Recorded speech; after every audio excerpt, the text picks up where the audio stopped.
Hey guys, this will be video 4 for the vintage white Falcon build, and I'm going to stay on the headstock primarily throughout this entire video, and if I do talk about the body, it will only be related to how the neck joins the body. But nonetheless, because this is probably one of the most critical parts of the entire build, um, after you've gotten the F hole traced and all that type jazz from a donor guitar and or a guitar that a buddy of yours let you trace or something like that. So nonetheless, getting this headstock accurate is so critical, and I'm going to start from the standpoint of not necessarily design and aesthetics, but from a standpoint of functionality, because we know that this design functions so incredibly well, and we have seen this design with Grover Imperials, the large button. If we so ever elect to go that route, we know that this headstock will handle it. And so on that note, we know that we want to be a maximum of about 1 5/8 of an inch from center to center. And if that be the case, and we're maintaining, the mechanical aspects of this thing, then we know that we should be safe. If we start out with this tuner right here, then it might look a little bit, there might look like there's a little bit too much space between them, but that's always safer than starting out a little bit too tight, because the Gretsch, the original 6120, which is what this would have been on, is 1 3/8 of an inch center to center. So we're talking a full quarter of an inch greater in distance between this one and this one than the original that would have had the Waverly. Why? Because well, I don't really know, to be honest with you, because I know that this guitar was running not a really a large tuner. The Tulip was never the largest tuner in the world, but nonetheless, it's, well, let's just look at it. We just stop talking. Let's see. Yeah, it is bigger, visually and physically, or maybe it's not. It might. Who knows? Anyway, back to rockabilly. Uh, all I'm saying is when you're building your headstock, there's so much crap that you got to filter through that you think is not important, but is critically important. So anyway, I'm going to build this one um, as close as I can get to this design, but factoring in the fact that I want to go with this big, massive, um, just really obnoxious design. I want to go as obnoxious as I can, yet not end up with a bunch of strings that just flare off once they come off the nut. And I don't want them going crazy.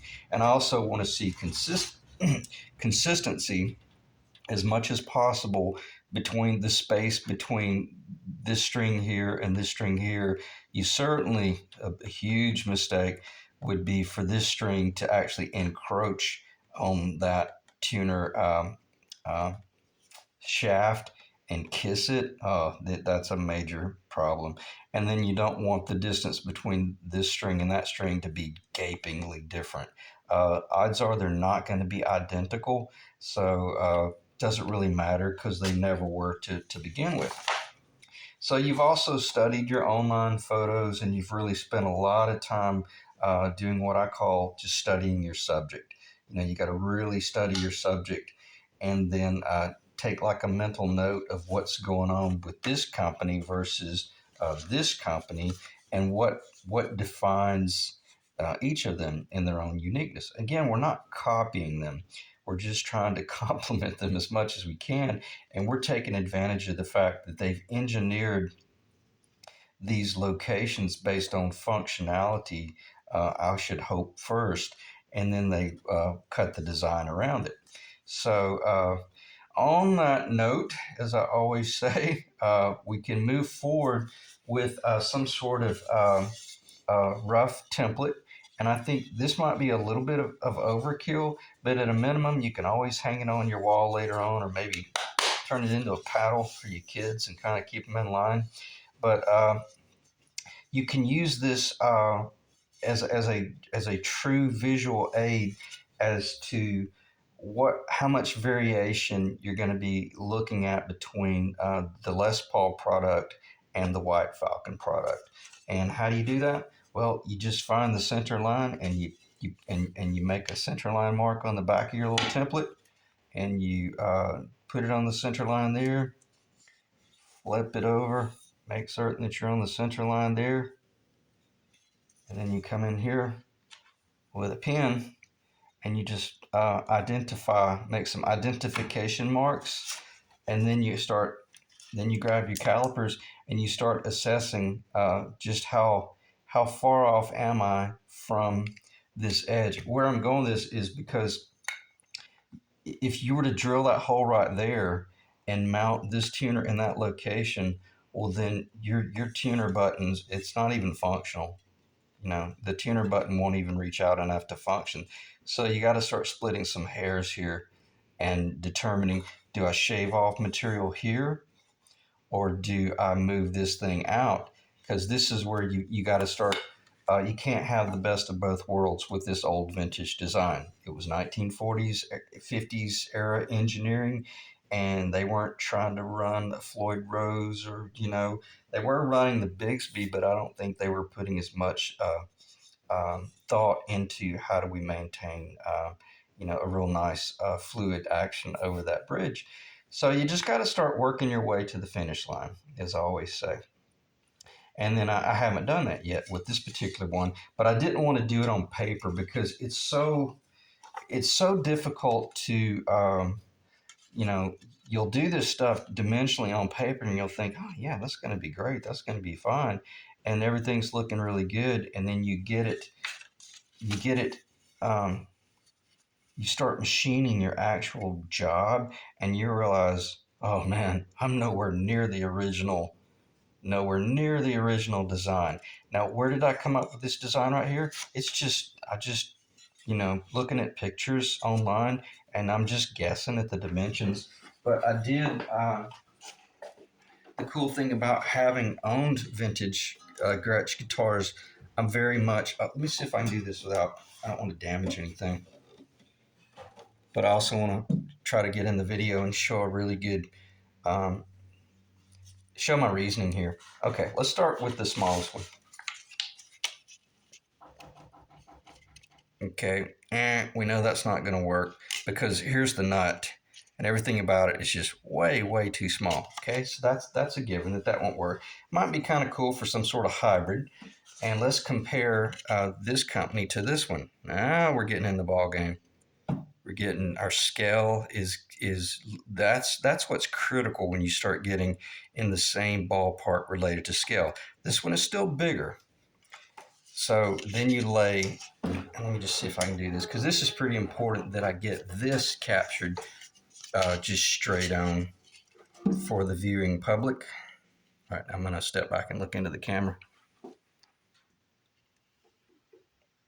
It's a lot closer. Okay, so I've got my whole big headstock profile going on, and again, I'm still a little bit too big with this one, but at least I'm not bigger than the authentic Gretsch. If anything, see the nut location I'm at, I'm going to be slightly below it. So as long as I'm working within those parameters, I should be fairly safe, at least as a starting point. Okay, so that's when you start engineering down to this design right here. And then that's basically what you could do is take this design. Let's say you came up with what you thought looked really good visually. Then you could lay this on top of that and do some ghost lines, just some real faint tracing. And that would give you an idea of the relationship of your design to something that we're all used to seeing. Or I've got the Gretsch tracing right there, which I don't think is very attractive, except on that cowboy guitar. For some reason it looks good on that thing, but if you strip it down to just pull the tuners off, it's a really unattractive headstock. So the next move would be so you made these pin locations right here, and you know that you're not going to drill those locations because it's simply not going to work. Now, the cool thing is, this location will work. It's perfect. I'm talking about the setback from the edge, and that's typically about 9/16 of an inch. That one's a little bit closer. That one's not too far, but you'd be surprised if you move that one out an eighth of an inch. That's where those strings may end up, if you move it an eighth of an inch out here, the string may get dangerously close to that one. So you got to be really careful and make the determination, well, maybe I shave some of this material off and come in a little bit, but it gets exponentially effective if you take off a 16th of an inch here, you'll start losing the whole design. So just got to be careful and just work your way to the finish line. And even I've got to do that because I've already screwed up on the penguin, and I'm not going to allow that to happen again. One thing I will say about the actual old vintage pictures that I've seen, the tuners are spaced very far apart, and it's almost interesting. It's almost as if this headstock was even longer than normal, but it could just be that the photographs were not to scale. But I know they weren't squatty, and they weren't nearly as close. They were not 1 3/8 of an inch apart. They were probably more like this design here, right at about 1 5/8.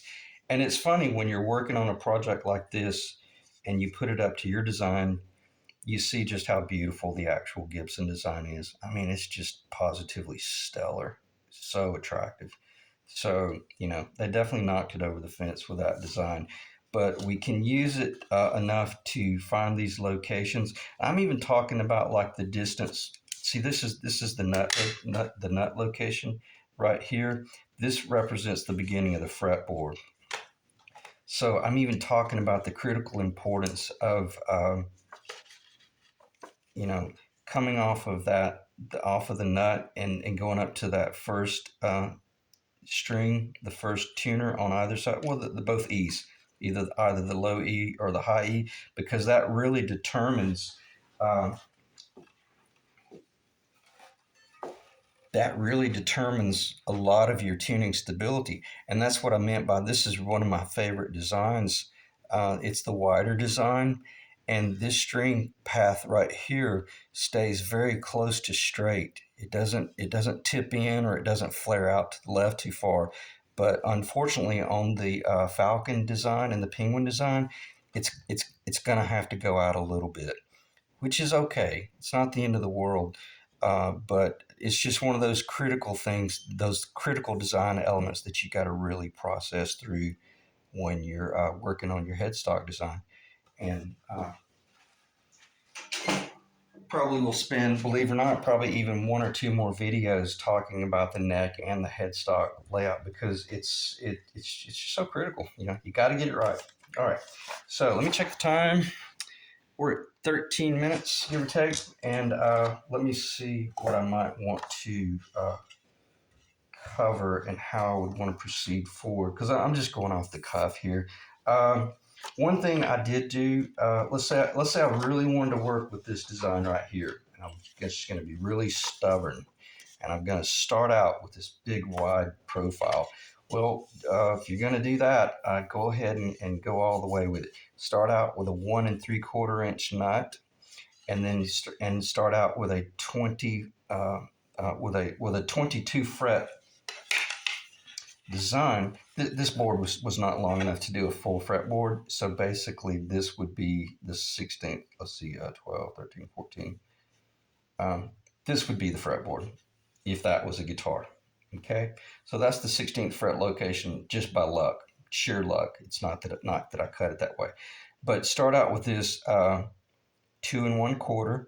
You'll never go over that, not for a 6 string, and start out at 1 3/4, and let that be your taper. Let that be your trapezoidal path, and this 2 1/4 will be dependent upon the scale. If you're doing a 24.562 versus a 25.5. Okay, so you've got that, and you've made that path right there, and then you've got your big obnoxious drawing. You got your big obnoxious headstock. You put this up here on your wood, MDF or whatever material you want to go with, trace it out, cut it out with a jigsaw, put it on your oscillating sander, and start going to town. And the cool thing about doing it on a sample like this, if you screw this piece up, it's not nearly as painful as messing up your finished job. So, because one thing I'll give you a little bit of insight, if you're using a handheld jigsaw, and I've got about a $200 DeWalt jigsaw. It's a really high quality saw that I love using for this type stuff. But sometimes if you get that jigsaw too close to edge, man, it'll just chew the material up. And if that were the back side of the headstock and you were going to go clear, well, you just chewed off the corner real bad. It chipped out really bad, is what I'm saying.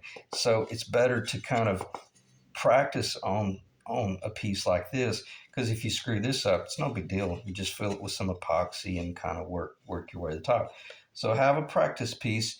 And once I start drilling these holes in here and putting these tuners on here, I may realize that there's no way I can put this thing together at 1 5/8 of an inch. These things, they may end up looking like they're 2 inches apart. So I might have to split some hairs a little bit. And it's cool to figure out, okay, well, maybe this one's perfect and maybe this one's not, or maybe rather than this one defining the job, maybe you allow this one right here. Why? Because this one's already set at a perfect, distance off that sidewall. And then you might start tipping this way in order to manipulate the whole layout. Okay, because where I'm going is what you're really trying to do. You're trying to maintain this right here as much as possible, because we're building a very specific design. And I've learned that working with half templates are far more safer than trying to do a full template and then maintain that center. This is so much easier to just do this tracing here and then flip it over, and it guarantees that you're far closer than you'll ever need to be. As long as you hit it, within just a small amount, you'll be good. And then you just start working your way to the finish line. And let's see, what might you run into that would be a problem? I think the most important thing is just trying to get this string path, to just be as close to straight as possible. And that's why I brought up Paul Reed Smith. I'm not saying he was the very first guy that ever tried to align strings, because he wouldn't. If anybody should receive credit for it, it'd be Leo Fender, where he did the 6 in line, and he pretty much lined up the Fender strings. Was Leo the first guy that did that? Probably not. It was probably Paul Bigsby or someone before them back in the 1800s. Who knows? All I'm saying is I think Paul Reed Smith really took a hold of the bridle and really ran with it. The way he brought his headstock in more narrow at the top and just brought those strings in much closer. Now Seagull might have beaten him do that. They might have already been doing that in a produced fashion. So who knows? All I know is Paul Reed, had a nice design as well, and it very much alleviated any sort of tuning issues over the nut, or at least it helped a lot. Let me check the time. All right, 19 minutes, close enough to call it a video. I will. I tell you what. Let me pause and kind of collect myself and think about what might be critical, and then we'll shut the video down. Okay, I think we can finish up the video with this idea. One thing that I didn't clarify is it's really wise to do an enormous amount of mock-up and just, it just is. And where I'm going with this, one thing I do recommend is move out of the two-dimensional design stage as quick as you can. If you're fairly serious about the project, well, maybe not spend $300 on a set of used tuners on eBay. Just pick up a set of $25 replicas and use them to do your scale and your layout and all that jazz. But maybe go ahead and buy the brass. I say maybe. You definitely need to go ahead and buy things like starter tuners. Go ahead and buy your brass nut or the nut you're going to use, and then like the bridge and things like that, because you can use those items to help you lay things out, and it'll help you to start seeing things that you most likely for certain would not have seen in a two-dimensional drawing. So, as I've already mentioned, do the little practice work on, some scrap wood, but as quick as you can, move to your mock-up stage with the parts and just kind of design your guitar around this nut, design your guitar around, everything about what I just covered. And then just go, it's so simple to go, if you want to know what would be the dimension, how far to space these, just go online and look at some vintage pictures and look at how close these tuners connect are mounted next to one another. Are they touching? No, they're not touching. Are they this far apart? No, of course not. They're typically in about that location right there. Then just flip it over and measure it, and you'll realize, wow, it's 1 5/8 of an inch, or it's 1 3/8, things like that. So just basic common mechanical sense should keep you in the game. But buy some parts if you're really serious about moving forward. And the cool thing is, it's cheaper to compartmentalize this and start moving in that direction, because you might find that you lose interest or you realize it's just not a doable project. Well, then the cool thing is you can put every bit of that stuff online and sell it, or throw it in a box and maybe start it back up for next Christmas or something like that. So I'll end the video right there, and hopefully it caught all the audio. If not, I'll just clip the video and we'll go from there. So the next video, I'll still be talking about the neck, and we'll go into actual talking about true neck construction and what you need to consider. All right, thanks guys.